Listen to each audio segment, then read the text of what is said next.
Good morning, Andy. My name is Nicolette. I am the creator for the podcast titled You're Worthless. Read that again. The juxtaposition of your very soul. First off, thank you very much for saying yes to be interviewed today. For all the listeners, it's a highly anticipated guest on my show to date, simply because of the energy I felt across, wait, hang on, 8,000 miles across the world. Yeah. Absolutely. I am so delighted to be here, Nicolette, and you listeners. I'm so happy you're joining us for this delicious conversation. Delicious. I love that tagline. My tagline is that you're worthy and you're enough.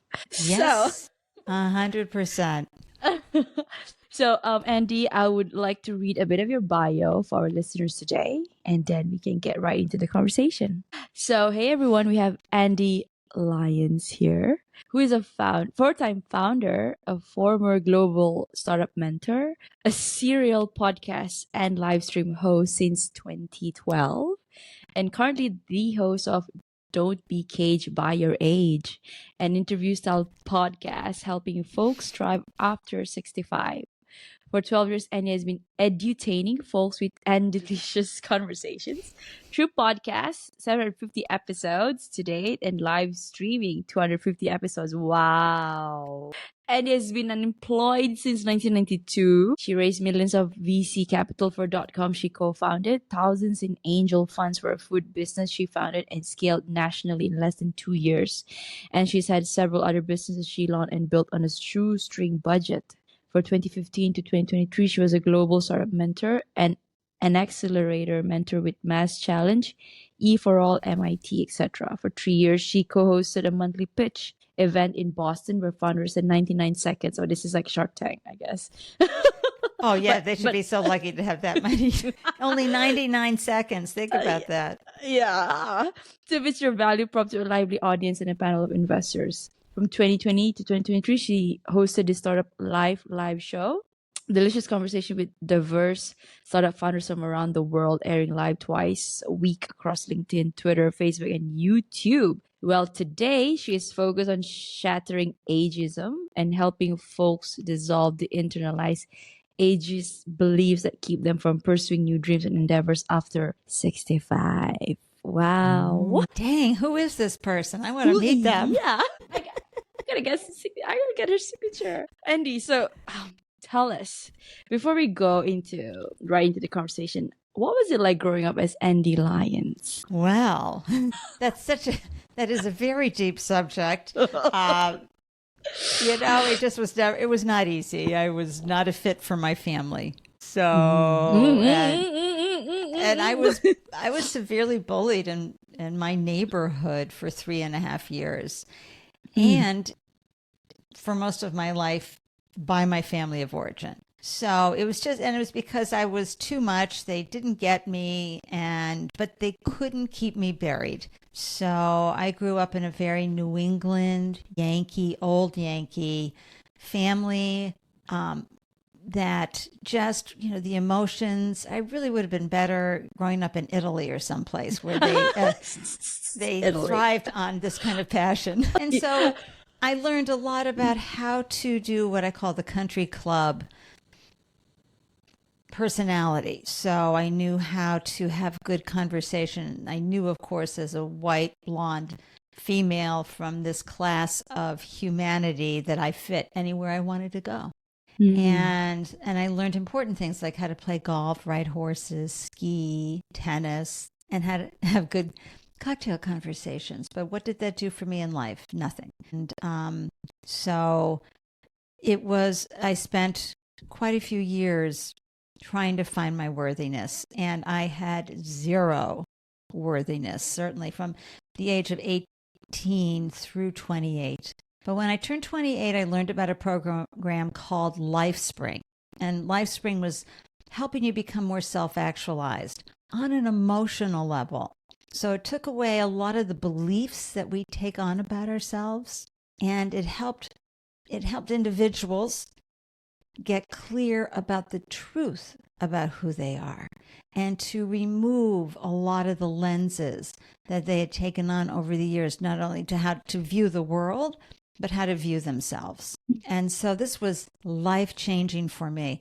But I knew I had to do the work. I knew I had to find a way to have an enriched, fulfilling life. And I knew my friends at that time, Nicolette, excuse me, Oh yeah, Nicolette. people call me Nicole, like chocolate even. So. And my friends at the time were like, why are you doing all this work? I mean, you're fine the way you are. And I'm like, no, I'm not.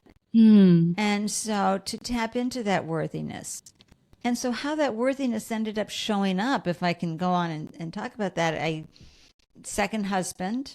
Now we've been together and madly in love for 38 years. That came into my life. And, but I also went and I applied to get my MBA.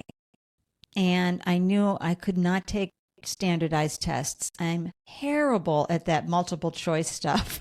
Oh, Right. Standard. So to get into grad school in the U.S., you have to take exams, boards to get in. Right.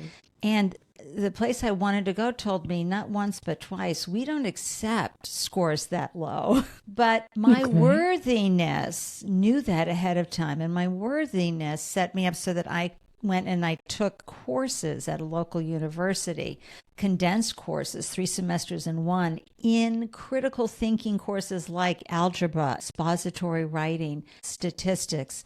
So I could prove to them I had the capability. I just was never going to test. You were never going to be able to test that capability. So between really great recommendations and those classes, I got accepted.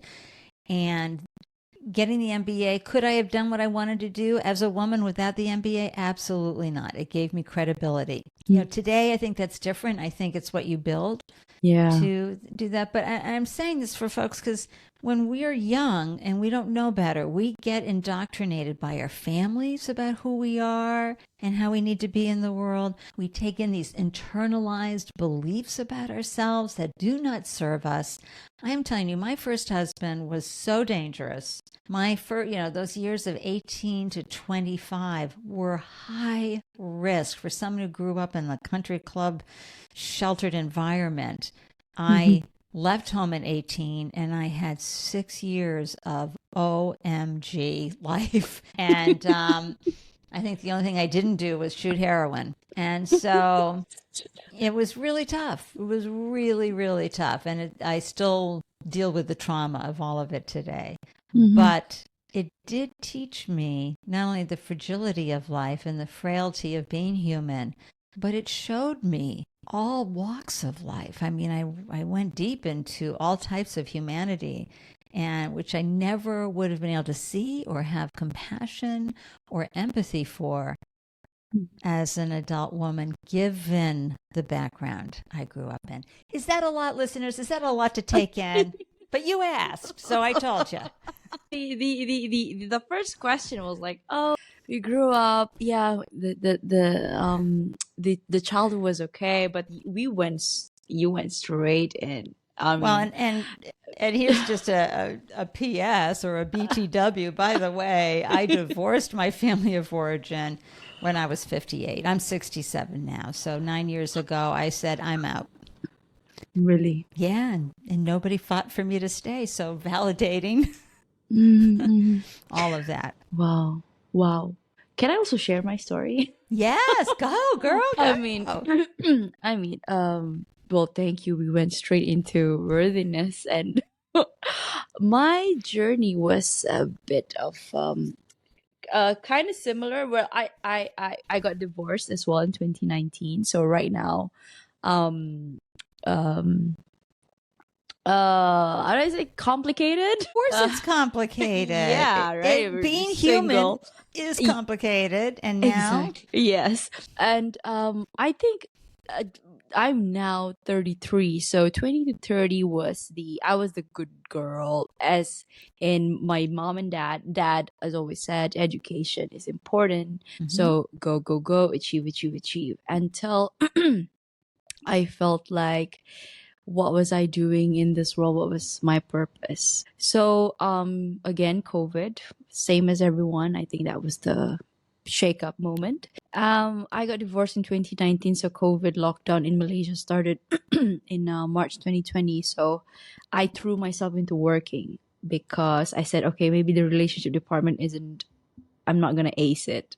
I did not even process the divorce. The And loss. It's a yeah, loss exactly, it's a because you loss. had a Yes, dream of a really good partnership. exactly.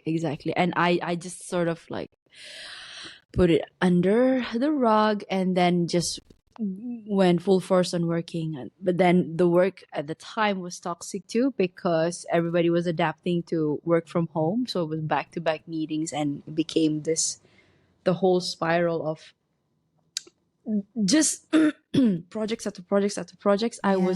It was so bad, Andy, to and my boss, and actually that was the impetus of my podcast because he was like, few of them actually, they were bashing me mentally, like, you can't you get anything right? Like how are you this? Yeah, how are you this? It's like and in front of my subordinate, so it doesn't Mm, it and to thrive in that organization you need to have some sort of a leadership style where you exude that kind of, and it's just not me.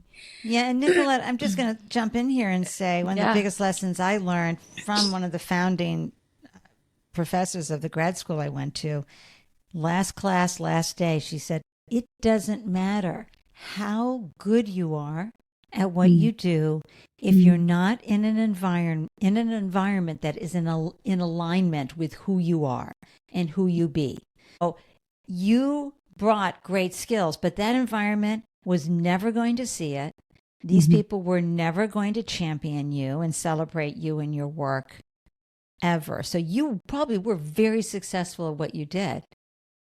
But when you're not in the right environment, it doesn't matter. And it's the same thing with relationships and families, right? In anything we do. I'm so Oh my sorry God. you had to go through that, but at the same time, I'm so glad you did, because what happened for you was you found out what didn't work and it broke part of you down so that you could build up in a new way. And if you've ever studied physics, you know chaos is key in order for us to land in a new and better place. So you have to have that blow up moment. So between your marriage blowing up and then your work blowing up, you were forced to turn to Nicolette. You were forced to say, okay, I've got to find my worthiness, right? So it was a gift, but Nobody sum it ouchies. up like that to me. I had to figure that out myself. Of course you Andy. did. These And you're a lessons are, life coach? I've just had a lot of You life. should. Oh, that felt Ah. so good. Thank you for I needed that. Actually today I felt quite low. But yeah, I've always been good in talking. I think I've always liked communicating with people, and so from the I was forced to take sabbatical because I couldn't take it. I think it was the universe saying, you know what, just please do something about it. So I took sabbatical for 2 months, and then I came across this therapy course from Marissa Peer. So, and back in 2021, I was like, oh, this is so expensive. And I'm like, and I was in a toxic off a job. And what if they fire me and I don't get to pay it and whatnot? And then 2023, it came up again in my feed. And I said, you know what? This is it. So I made that moment. I made that choice at the time, and I was in a new job, and the new job that I just left actually back in March, it's like an incubation period for me to prepare for this new thing that I'm jumping into. And at the same time I said, okay, so if I'm going to meet clients, I need to practice my talking skills. So Podcast. and and I loved it. I'm enjoying myself so much. And it's like, I was focusing. So I started in February and I started my podcast in June 2023. And now my podcast is like, I'm having it almost every day right now. Ah, Publishing once a week, but now wonderful. I'm going to make it twice. And because again, the universe said to me, March, my company, the current organization had a reorg. So they said, they wanted me to vacate my role. So I was like, okay, I'm going to put my faith in you. Lord, and I'm gonna go for Yes. it. So That's what happens when you say yes. When you say no, that something that doesn't work, and you say yes, I'll stay open. Miracles yes, happen when that happens. Magic happens when you do that. It's hard yeah, though. I'm not saying to anybody, there's no Pollyanna here. This is not toxic positivity. yeah, It's understanding that you're holding hands with fear, with doubt, and all your stuff every day. That's why shadow work is so important.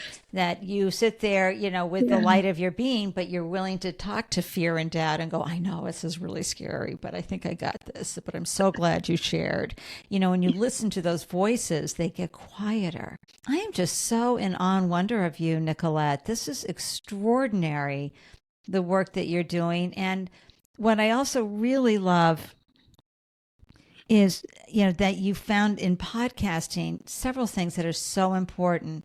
And this is, I'll get on this is my, my TED Talk, so to speak, around podcasting, which is, it is a way to be expressed, unlike anything else.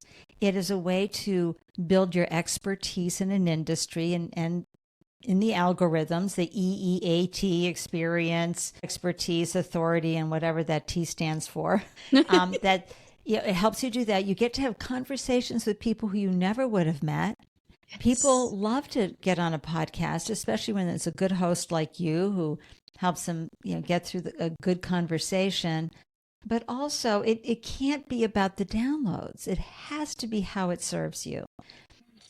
So you get up every day and Yes. you naturally want to serve someone, right? That's just your nature. So when you do a podcast, and especially when we're on social media, oh my gosh, social media will challenge anybody's worthiness, because 1 minute, Instagram will be just so into you, and the next minute it's just not into you, and you have done nothing different. Yeah. Yeah. With your Yes. That's podcast, so you true. have to remember it's the conversations, it's who's listening, not how many downloads you have. And it only takes one person for have you plant a seed, through a conversation like this. That ripple effect you will never know about, Nicolette. Never. And you just trust that one person's life will be shifted, changed in some way because you had a conversation via podcasting. You spoke what was in my heart. Everything. It was exactly that. I guess this is a way of God saying, we got you. I always believe in hear the message. Doesn't. Yeah. Absolutely. And I find too, if one does not grasp, right, like Mm-hmm. it has to be this way. There's that whole law of attraction nonsense. Mm-hmm. It is like saying, oh, there are no weeds in my garden, and thinking the weeds are going to disappear. No, it is a case of just saying, you know what, I have this desire. I'm going to put that desire out into the world. It may, in that intention, right? And it may come to fruition rather quickly, or it may take decades. You just Yeah. don't know. But you have Yeah. that desire, and the world, the universe, God, whomever you trust in and walk with, will show you the way, provided you don't bring your ego in, right? Mm, Provided you let go and let God, so to like, speak. yeah. You're certainly clear on your intentions. You're doing your strategies, but you stay open to listening for guidance. And sometimes, and certainly in my case, I had to have certain experiences in order to learn what I needed to learn to get to the next level. And so, we're talking about worthiness today. Yes, I've had 4 businesses, but my gosh, having been in the startup ecosystem, success is judged by your exit. Did you get bought for $1 bajillion? Did you have an Yeah. IPO? What happened? You can have a successful business for quite a few years, meaning customers, repeat customers, people are purchasing your products, your services, you're profitable, you're sustainable, and it can come to an end due to extenuating circumstances or that you're complete, whatever. It doesn't have to be this big buyout, this big mythology. It can be, it served you for a period of time. And when anybody is considering launching a business or starting a practice and a product or a service, I am the one who's got the clappers out and says, do it, because you always win. No matter what happens, there's no failure here. You're going to absolutely lose time and money. There's no doubt about that. But it is an investment in your future. And given the high failure rate of startups, it doesn't matter because you will be changed forever for the better. I think that came from a play called Wicked. But you will be, because you will tap into, and you're seeing this yourself, you'll tap into parts of yourself, who you are. You never would have seen this about yourself. You never would have tapped into those places if you hadn't launched a business. So if it doesn't work out, I don't mean to be negative, but odds and all, you'll go and take all that you've learned and start another business. So now you'll be more seasoned, or you're like, entrepreneurship is so not for me. I need to be on payroll. And so you're going to go work for someone. But now these transferable skills make you more valuable, and you'll start at a higher salary and a better title, and you'll be bringing more to the plate. Wow. Can I get on your podcast? Well, you may not be old enough for my 60 plus podcast. Oh, it's specifically for 65 plus people. Wow. 60. I do 60 because you can't talk about ageism until you've actually hit your 60s. I will get my dad on the podcast. There you go. I want to know about your body art. I had a podcast, a 30-episode podcast called Your Ink Story, and I interviewed people. Oh, my body. Oh my! Your tattoos. I mean, I'm sure the guests noticed, but you're the first one who actually said. What's the story behind that? That's a beautiful piece of art, and I'm sure there's a story behind it. Yes, every single tattoo has a story.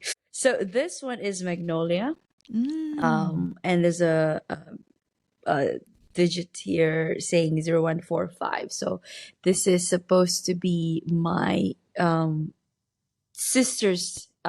It's like a sister tattoo. So we said to ourselves, can we like ink something that only both of us share?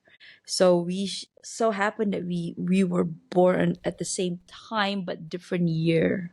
Get out of town. Yeah, 1:45 a.m. So she was born on September 4, 1992. I was born on November 8, 1990, 1:45. This is for accessibility purposes, my brain just blew up. That was so cool. Yeah, and we said, okay, what do we want? What's the image? Said, okay, what about flower? Okay, what flower? Okay, you take the flower that you like. I take the flower that I like. So I said, so it's either tulip or magnolia for me. Luckily, and she said her favorite was tulip first and magnolia. So I'm like, here we go. Yeah. Thank you for sharing your ink story with me. Oh my God. Thank you so much. And I am having this conversation. We are 28 minutes in and we're just talking about I wanted to pivot to ageism, if that's all right with you. Yes. So, Andy, why is ageism wasting a generation of talent? Well, what happens, folks, is that we have this idea that at a certain age, people become inconsequential. We don't need them anymore. Irrelevant. Irrelevant. And I mean, what could they know? Just because they've been coding for the last 4 years or building a tech company or, at the top of their game or not, what value do they have? They're old now. And so what happens is you have incredibly seasoned people who may not want to kill themselves anymore for the job, right? Yes. They don't want to, they don't need to work a 40 restricted hour week, but they still have a lot of value and so much more gifts to share with the world. But because societal and institutional, that's companies, put them into a cage because of their age, they get sent out like their horses to the pasture. And as we have greater longevity, we're causing a whole generation of folks to start tanking. They start to go downhill because they're no longer engaged, because they had to retire, or they are no longer visible. And that takes a psychological and then, of course, physical toll, and which ends up costing societies billions of dollars. Instead, institutions, companies need to be looking at this age over 65 as a resource, as a talent pool, and stop judging them and penalizing them because the clock struck midnight on a certain milestone age. Now, there are lots of people who just work until, finally I can retire. They've done zero planning for this age and stage of their life. And now they're 3 months in, 6 months in, and they've decided, yikes, like I have no purpose. And really, humans need purpose. They need a reason to get out of bed. So but then they start taking these messages that society and institutions and they themselves have internalized about themselves. So I'm too old to do that. No, I'm too old to do that. I can't do that. I can't become a writer. I can't become a lawyer. I can't go back to school and learn this.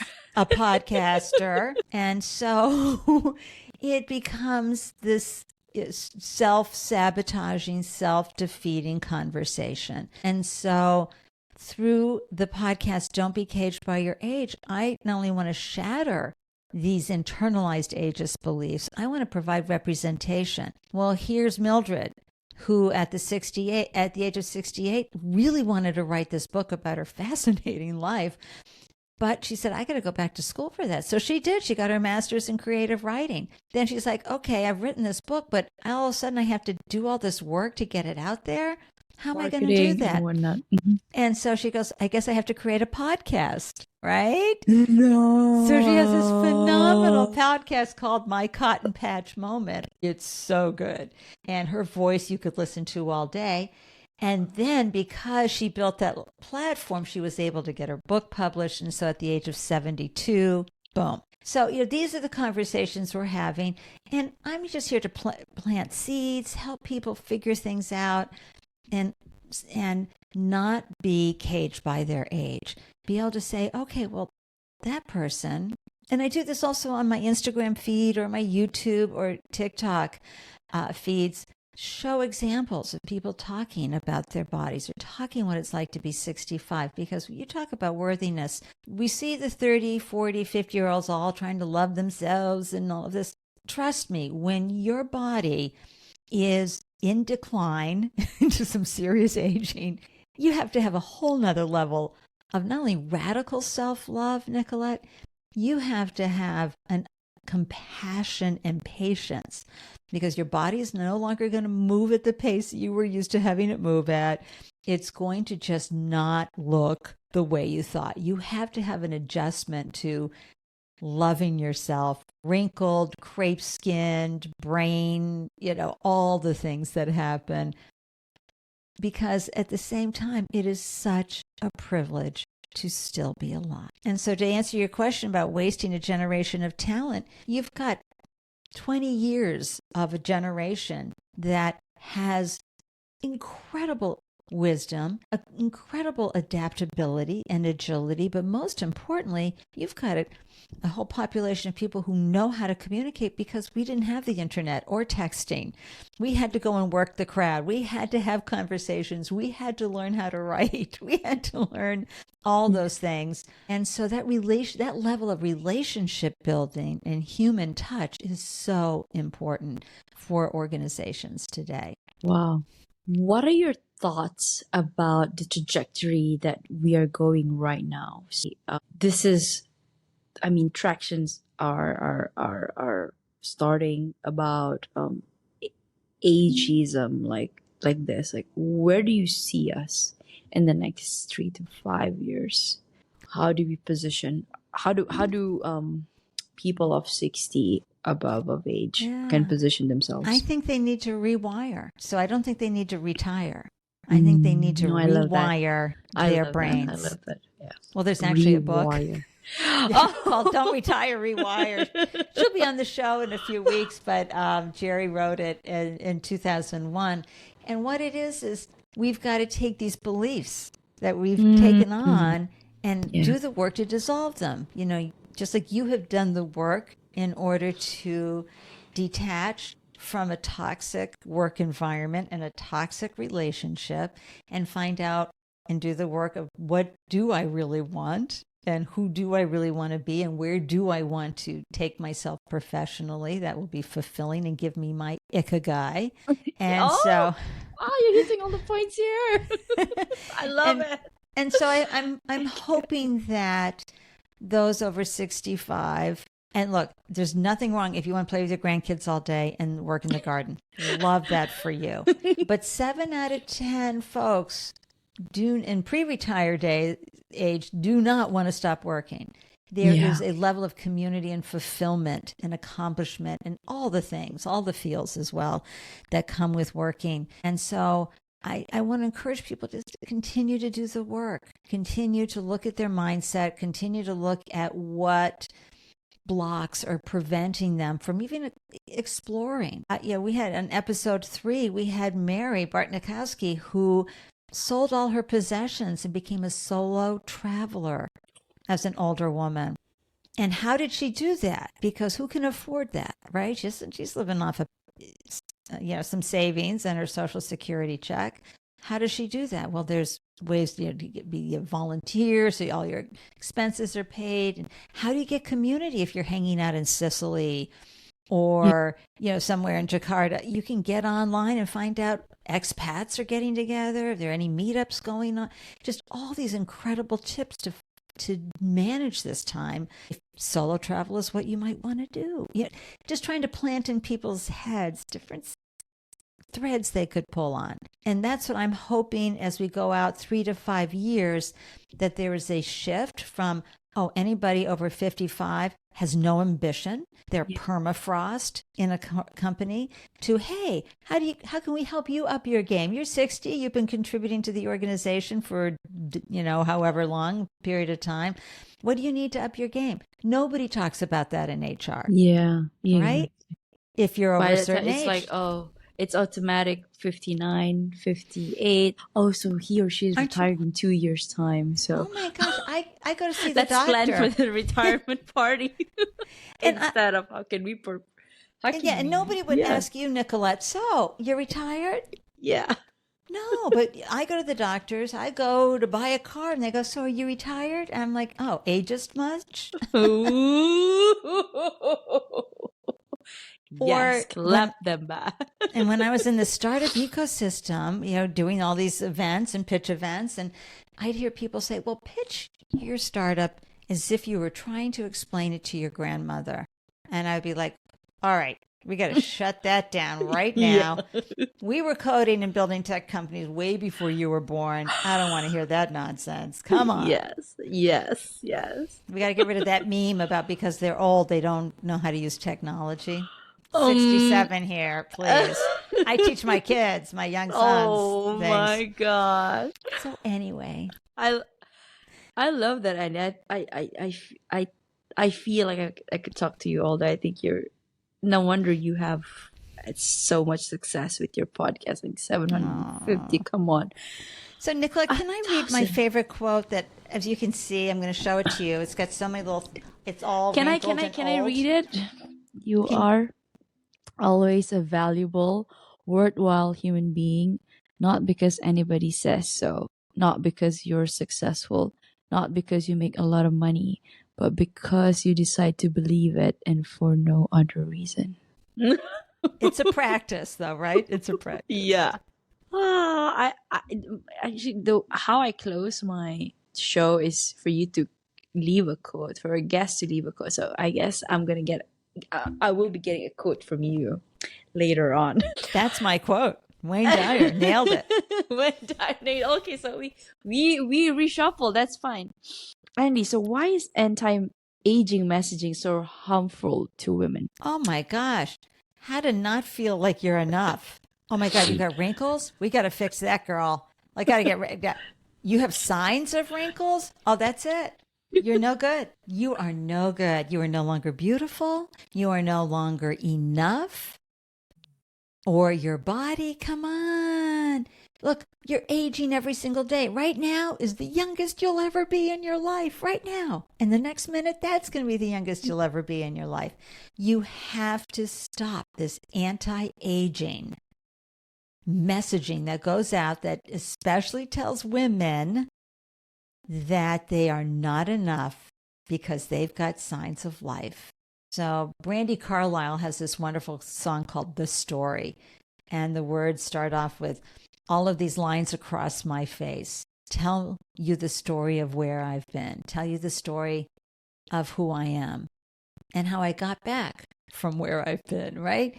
These lines on our faces and the brown spots, and I also call them the barnacles, are there because your body is aging, which means you need to do even more work on what is the beauty you bring that shows through your eyes. And I'm not saying don't get dolled up. Of course, throw on all the makeup, throw on all the accessories and the hats and the clothing. Be styled if you want, or don't, you know. It's however you want to be in the world, but don't tell me to stop aging, and don't tell me that aging is bad and we want to fix that about you. No. Tell me I'm a mean and cruel person, we want to fix that about you, but don't tell me the natural aging process is wrong and brands are not getting it. However, that said, Harper's Bazaar and Vogue out of the UK, especially out of Europe, have been featuring the most extraordinary women. Carol Burnett, who's over 90, Loretta, I think it's Loretta O'Grady. I mean, a conceptual artist who's been waiting now that she's 89 for people to catch up to her art, still has her punk rocker look and vibe to her. She's got the black down the center. She's a woman of color, and the white coming out the left and right. She's probably listening to the Ramones. I mean, come on. They're carrying women who are well over 60, more like 70s and 80s, on the cover of their magazine. Yes, they're dolled up. They've got their fancy outfits on and stuff, but that's being in character for them. And but they're old, and that's okay. I am embracing my, how do I say? Embracing my day to day, because tomorrow I'm older. I really have. And wiser.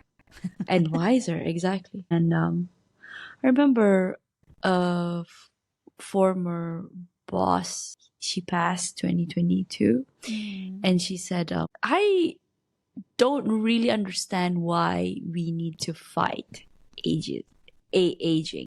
And I remember she said it very proudly. She said, I would love to age gracefully. And that term stuck with me. I think I left the firm at 2015. I think 2015. When she passed, she was 42. She was like she was 20, so young. 25. Yeah, so young. See what I mean, folks? It's a privilege to be 67. Yeah, exactly. 42. I'm so sorry. Yeah. So but that word from her, she's always been this person that I look up to. So when that news came, I was like a bit shocked, but I guess she has a different purpose now. So yeah. Well, we're all getting, we're getting better at how we look at, what comes out of our mouths, right?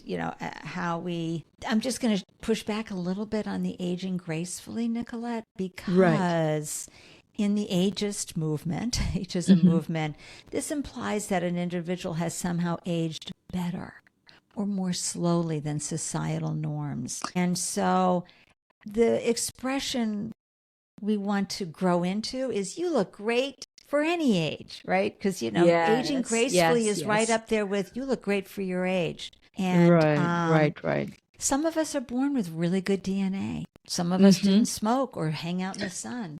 So we're going to look different. Our bodies are going to look different. Mine is strictly genetics with a little bit of, I wasn't into the sun. So I just want to say, love your looks, by the way. Stunning. It's because I vibe. Stunning. And so And so, everybody's going to get better at how they use their words. And so that we can honor someone just by saying, you look great, period. Andy, you look great, period. Thank you. Wow, thank you. I love the hair. I love everything about you. Really, really. You are just this ray of light. Like, Thank yeah, no you, wonder. Nicolette. No wonder people come to you to talk. And my brand is called Ande Lyons, which someone gave me on Twitter back in 2011. They like, you are Ande Lyons. And I'm like, that's right. I'm gonna use that. Yeah.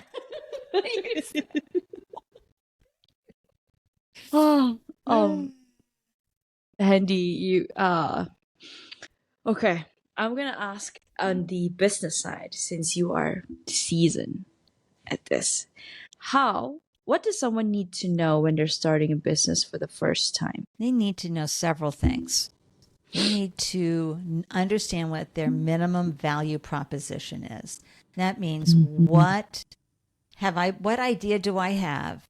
And then you have to test it. You have to go out and get enough feedback from people who are not your family and friends, people who do not know you, and get that feedback, because this is where you learn to be adaptable and flexible, because you're going to start off with probably a really great idea. But if nobody wants to buy it, it's not going anywhere. Or if the timing isn't right, it's not going anywhere. If we didn't have the 2008 economic crash, would Airbnb have worked? Would Uber have worked? It was beautiful timing. And there are lots of businesses who go under because it's not the right time.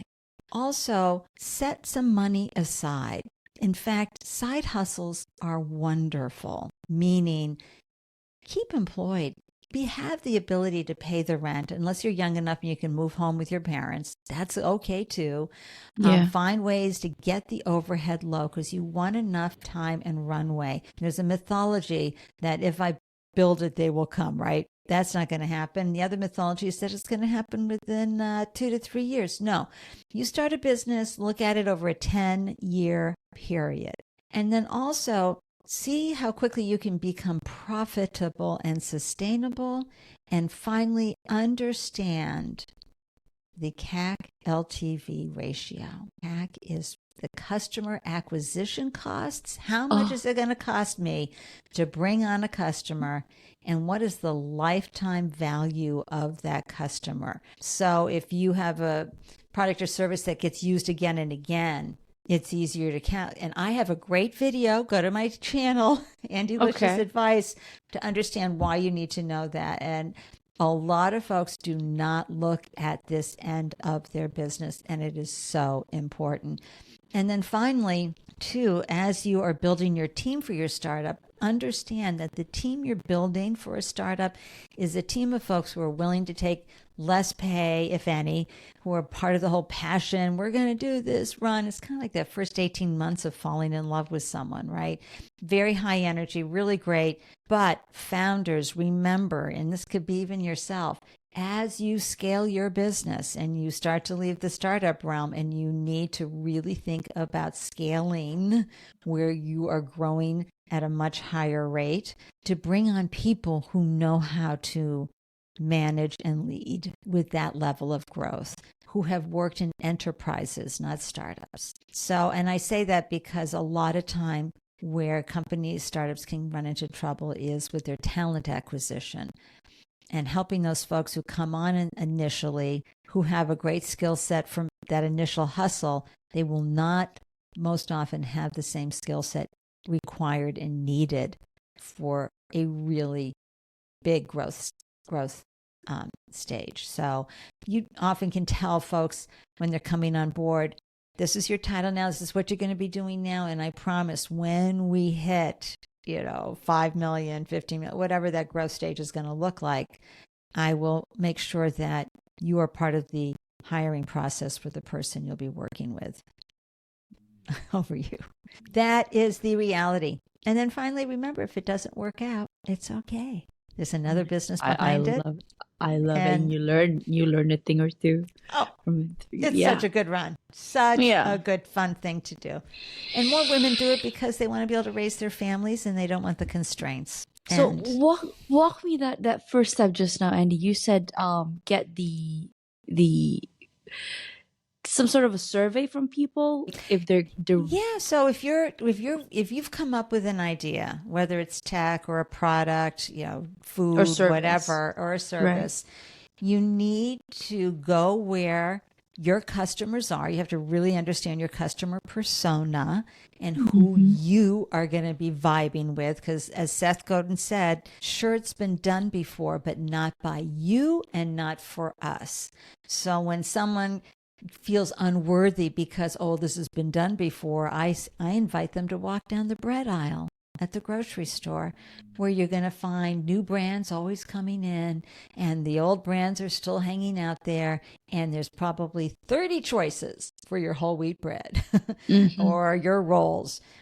It's the same thing. It's how you are bringing this product or service to the world for the people who want it from you. So you go and once you figure out who they are, you go where they are. It could be at a conference, it could be at a trade show, and you ask them if they'd be willing to test your product, try your product, and give honest feedback about your product. Wow. What about service? How'd you do that? How'd you navigate that? Same thing. You go where, so if you're providing financial services, if you're providing life coaching services, you go where you're going to find your customers. And then when you know your persona, I'm only working with women who are 40 and over and divorced, so they're going to go. For example, people who have self-esteem issues. Right. Well, everybody has self-esteem issues. So that's actually a little too broad. So you're going to want to okay. go and say, all right, Narrow it down. given the big pie chart that all of humanity has this self-esteem issues and worthiness issues, who do I want to work with initially? And that's your I think it's called your SAM, your serviceable area market. That's a little bit a piece of the pie, and there's launch area, marketable area. But it's that small group of people that you get to test and get the feedback from, and then you can start expanding. Okay, well, now I'm going to include men, or now I'm going to include, whatever population, but it's mostly not the demographics, it's the psychographics. It's what are they going through? So psychographics, yeah, just Google psychographics and it'll really help you understand the psychology, because that could be your target market, is people who are overachievers in high stress jobs and people pleasers. Yeah. And then you can narrow it down just a little bit more in this segment, right? Or this location. But the psychographics are so important. What motivates them? What beliefs are motivating them? How are they living their lives? What are the stories they tell themselves and others? That sort of thing. And you can go and watch any of my episodes of Startup Life, and they're all in there because I share that all the time. On YouTube. Right. On YouTube. Ande Lyons on YouTube, Startup Life Fantastic. Show. Oh, wow. 250 episodes, and we talk about it all. I'm going to binge on all of that. Andy, oh my God, this is me asking advice from you. Like, I'm asking that for a friend, but actually it's for me. As I'm about to that launch is my own absolutely thing. fine. What is your advice for launching a podcast? I took this. Do it. Okay, here's the scoop, folks. Yes, it can be scary. Find a group. I just launched the New England Podcasters group to help, everybody can hold hands, get group hugs, get support, find out from seasoned. If they want to be a podcaster, they can, get some hand holding. Hand holding is lovely. So find a podcasting community, get the good mic. All right. You can get a really good mic on Amazon in US dollars, $70. Testing. Audio is everything. But that's the biggest place you're going to spend the money. You can, for free, you can use Zoom to record. So you can set up a free account, just keep it under 45 minutes. You know the rules for Zoom. Podpage, set up a great website on Podpage. That might cost you $18 a month. Get Descript for editing. That's maybe $12 a month. You can do Opus. Hang on. I'm on. Can you repeat that? Which What was one? that, Andy? The first one. Pod Pod page? page. Yeah. Pod Pod page. Oh my page. God. I swear these people have to stay in business. If you've ever had to set up a website and then add the podcast, it's a pain in the neck. Podpage makes you look so bona fide. Go to my account. You'll see the guests. You'll see reviews. You'll see all of these things. It just comes to that. You can choose whatever they have a great template. If you're great at coding, you can do all sorts of fancy stuff, but you can pop in your brand colors. Podpage will import your RSS feed. I use Right. Buzzsprout. Buzzsprout for me for 6 hours a month is $18 a month.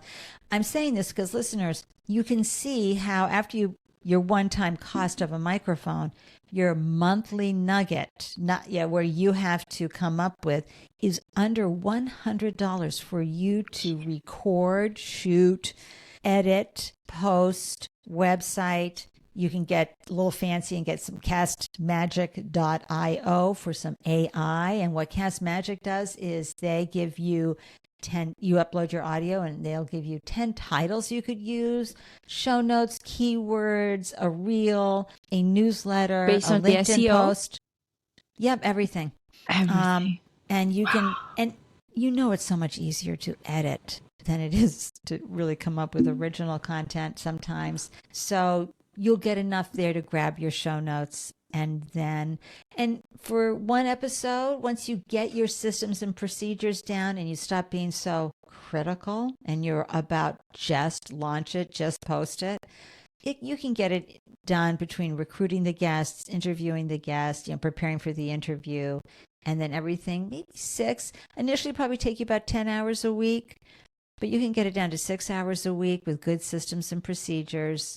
Understanding, you have to have show notes, a script for when you interview people, and then how you create. Oh, Canva, $9 a month. Oh, I Opus, love that. yeah, Opus Edit is a new, not that new, but new for me.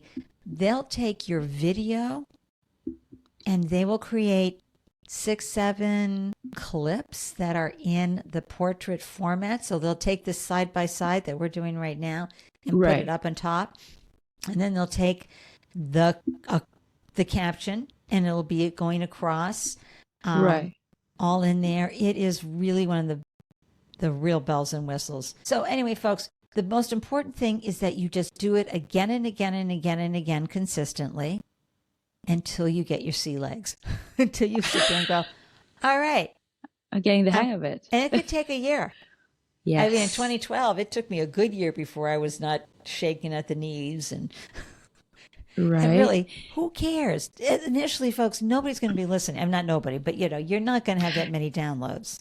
That's true. If you get 20 downloads an episode, in my humble opinion, it's a win, because what would you give to have 20 people in a room listening to you? Mm-hmm. It really isn't this, oh, I got 10,000 downloads. How can I get more? It's like, who are these people? And do they really care about what you're saying, or is that a vanity metric? Ooh, I love that. and Descript, what do you do for Descript? Like just a scripting. What do I do for what? Descript. Descript is the editing. Yeah. Well, see, what I love about Descript is that you upload your audio, and now you've got a transcript, and you can see, oh, I rambled here. I got to just get rid of that whole thing. It takes it out of the audio. So all you have to do is traditional cut and paste. Highlight the text you don't want. It deletes it. The first time someone says you can double click on that and you can say remove all the ums. And it takes all of that out. And it just helps you tighten up and sometimes I still have to go in and use Filmora on myself, but to tighten up the audio just a little. But really, it's a wonderful experience, but you have to get past that 10 episode hurdle. Yeah. Wow. What is your heart's greatest wish, Andy? My heart's greatest wish? Wow. I guess to live however long I have left where I can serve the world and serve myself and stay engaged with my mission, my vocation, my passion, Ikigai. And my purpose, my ikigai. That's and however that shows up is always fascinating to me. Is there anything that keeps you up at night, or do you sleep well? Oh, no. Funny you should mention that, Nicolette. I had insomnia for 40 years due to post-traumatic. But the Really? truth about 40. insomnia is that once it becomes a thing, your brain's neuroplasticity gets the grooves. And so I woke up in January of 2022 and said, I am either going to learn how to embrace this, anxiety, or I'm going to friggin' fix it. And I went into therapy, and the therapist knew that this was my goal. So I was working on insomnia. And she said, I know this guy, this doctor at Dana-Farber, it's our big cancer institution here, hospital here in Boston, who helps adults and children with sleep. But I know he has a side practice. I think you should talk to him. So I had 15 minutes with this guy, Dr. Eric Zhou, Z-H-O-U. And he was the first person who explained insomnia exactly how it was for me. He had me do 2 weeks of sleep, taking notes on my sleep pattern. And he said, okay, here's the scoop. You only need, at the most, 6 hours of sleep. You spend all the time worried about getting 8. And that's like getting 8 hours of sleep. And so I was spending so much time in bed and being tired. And he goes, no. Here's what we're going to do. Because it'd be like saying, what's the average height of men in America? 5'10". My husband's 6'3". What are we going to chop off? No, right? He's 6'3". He's going to move through life as 6'3". Same thing with me. So he compressed my sleep. He said, you can't go to bed until 11:30 at night at the earliest. And you have to get up at 6 a.m. And all of a sudden, I was like, wow, I have so much more time in my day. And it took well, first of all, my sleep went right into a pattern within months. But it took probably a good 9 months for me to feel safe with that pattern. Like, oh my God, no, I'm going to get the insomnia again. I'm going to get the insomnia again. I would just track. I got up, went to bed at 11:30. And people would say, oh, Ande, can you meet me at 8 a.m.? I'm like, absolutely. I've all been up 2 hours. Or Ande, can you chat at 10 p.m.? I'm like, I got an hour and a half to go. Of course I can. It was just a whole. And so now I can say 2 years later to this month, I don't worry about will I sleep or not. I'm going to have bad nights. I'm going to have nights where I'm up more. But guess what? It's not a big deal anymore. Whereas before, it would trigger probably 4 days in a row with no sleep. Wow. So I can't, the story for me is I really, occasionally I might get 7 or 8, but I can't try to do that. I have to keep myself awake and keep my sleep condensed to 6 hours. So what keeps me up at night? Because I just had to share that side story. You never know. A listener might be tuning in and be like, that's been my problem, right? Yes. What keeps me up at night? In America, there's a lot that keeps me up right now at night. That's pretty much it. Are you going to expand on that, or we'll just let it Oh, God. I mean, being a woman right now, we're going back hundreds of years. And we got to fix that. And so and certainly the last hurrah of white European male patriarchy is taking a nice little gasp because it's going down. We will not be an autocracy. But that's the activist side. We'll have that for the activist podcast. Yes. And okay, Ande, last one. Do you have a mantra that you live by? I am grateful for all that I am. All right, hold on. I say it to myself all the time, but now, of course, I have to think about it. I am so grateful for all that I have and all that I am. And then I like to couple it with, it's so easy to receive. It's so easy to receive. Because it is. Well, as a woman, we tend to be givers, right? Yes. And so to receive compliments, to receive abundance, to receive worthiness, to receive I am enough, it has to be easy for us to receive. Yes. Well, thank you so much, Ande, for your time. I enjoyed our conversation. Thank you. Namaste. Namaste. I will be checking out your profile, and please, let's stay in touch. Absolutely. If you ever need anybody to just cheer you on, or, seriously, you've done some incredible self-work, so I'm so proud of you. Thank you for caring enough and being willing to set aside all the stuff and go, wow, this is my moment. And as Mildred would say, your cotton patch moment. It's where you are like, that I'm not picking cotton for the rest of my life. I'm not taking crumbs, right? I am not. That's what you're doing. And I'm so happy and I'm so grateful for you. And thank you. Thank you so much. You I'm are here in an your angel. corner, remember, especially around podcasting. Yes. Thank you, Ande. Bye, Nicolette. Thank you for making my Thursday so delicious. Bye. Thank you so much. Bye-bye. Bye.